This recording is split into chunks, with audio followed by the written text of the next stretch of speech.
आप देख रहे हैं ताज 92 न्यूज़ और मैं हूं नाइला भट्टी। रुख करते हैं आज की हेडलाइंस का। नवाब शाह से ब्यूरो चीफ अली रज़ा आरई की रिपोर्ट के मुताबिक जश्न ईद मिलादुन्नबी सल्लल्लाहु अलैहि वसल्लम के सिलसिला में यूसी मधड़ू के गवर्नमेंट गर्ल्स प्राइमरी स्कूल हाजी फैज़ खान पठान में फैज़ खान पठान, सनाउल्लाह पठान, ज़काउल्लाह पठान, ज़फ़र खान पठान की ज़ेर क़यादत महफ़िल मिलाद सजाई गई। आक़ाए नामदार ख़ातमुन नबिय्यीन हज़रत मोहम्मद मुस्तफ़ा सल्लल्लाहु अलैहि वसल्लम को शानदार नज़राना अक़ीदत पेश करने के लिए स्कूल के नन्हे मुन्ने बच्चों ने नात, हम्द व सना और तक़रीर पेश की। स्कूल के बच्चे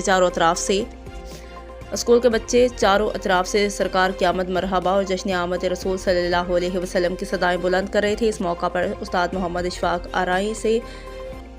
आरई ने शुरका से खिताब करते हुए कहा कि आज हम सब कायनात की सबसे महबूब हस्ती और वजह तख्लीक कायनात आखिरी नबी और रसूल सल्लल्लाहु अलैहि वसल्लम को नजराना अक़ीदत पेश करने के लिए यकजा हैं। इस मौका पर उस्ताद मोहम्मद अशरफ आरई, सहाफ़ी अली रज़ा आरई, आशिक अली घुमन, ज़फ़रुल्लाह खान पठान, बिलावल डाहरी, मोहम्मद आज़म डाहरी और दीगर महफिल मिलाद में शामिल थे।